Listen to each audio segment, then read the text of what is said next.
Welcome back to Writers Workshop, boys and girls. Today we are switching gears or going back to something we already wrote about, which is talking about community helpers.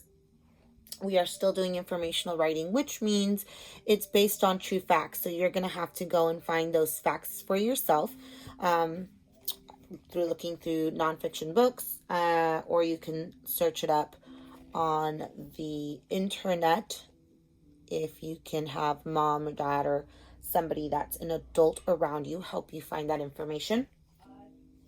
So I have this book here that I read in the last video, Jobs That People Do.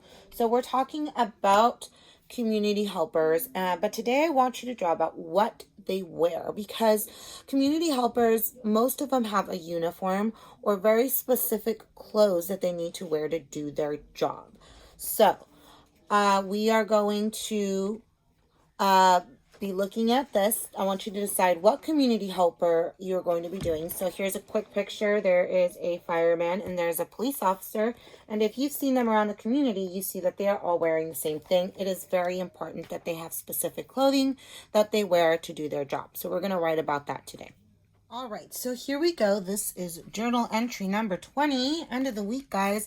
So here is my book, Jobs People Do, and I'm going to use this book. This is a nonfiction book, so it has true facts and true information.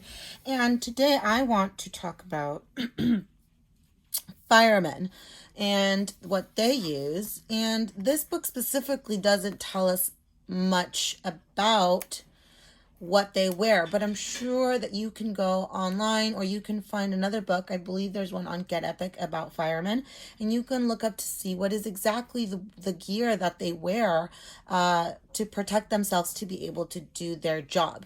A firefighter can't really just wear everyday clothes, right? Because a lot of them do very risky things and they need to protect their body to do their job. So here in this picture alone, you can see that this firefighter has a helmet on, it's strapped on. She has this really heavy coat to protect their bodies, and oftentimes they will wear gloves and very, very heavy boots.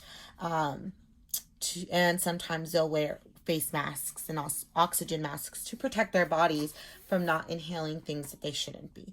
So let's write about it, because I did my research. As always, you're going to write journal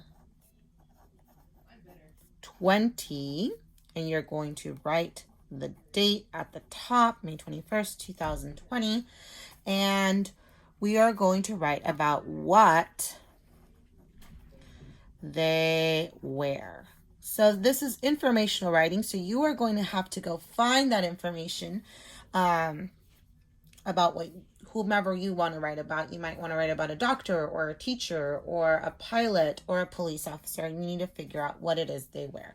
So I'm going to do my best work here as best I can. Here is my firefighter, and he is wearing a helmet and a big coat to protect his body, and they have these big pants, and then they have these very special large boots to protect their feet. Oftentimes you might find them that they're carrying like a tank. Here's my firefighter because he's a super helper. He's happy. That's strapped onto them, that usually carries oxygen to help them breathe if they ever enter a situation where the air quality is not great. So there's my firefighter. Again, boys and girls, it is hard to draw these things, so just try your best.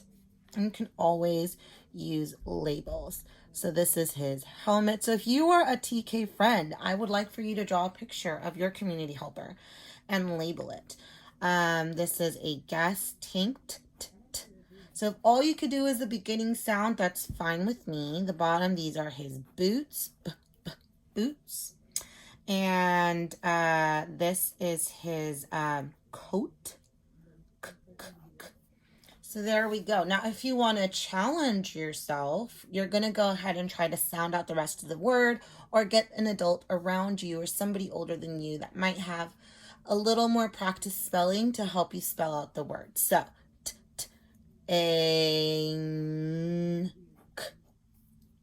boots, And I happen to know that there is an A, even though it doesn't sound like there's an A there, but there is coat. So here's my firefighter. I am going to label him firefighter. And if you're in TK, that is all you will write in your journal. That is more than enough. I really want you to challenge yourself to try and spell out and sound out the rest of the word. Now, if you are in kindergarten, I need you to give me some sentences. So, firefighters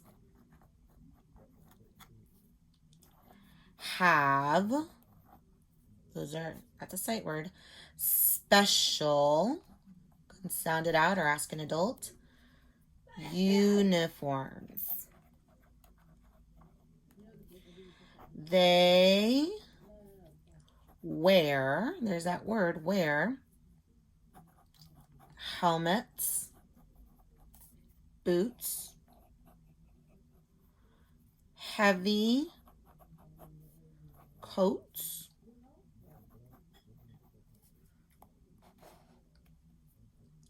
masks, and tanks. They use these to protect themselves, right? So they use this to protect their bodies and to do their job. So there are my sentences. I know so many of you can write some wonderful and long and big and beautiful sentences. So I want you to really push yourselves, if you're my kinder friends, because you will be entering first grade soon, to really, really, really push yourself to write big sentences. Sound out those big words, use your sight words, and tell me all about the community helper you are going to write about and the clothing that they wear. All right, guys, I look forward to seeing your writing. Have a great rest of your day if you're seeing this at the end of the day. So I'll see you in our next video.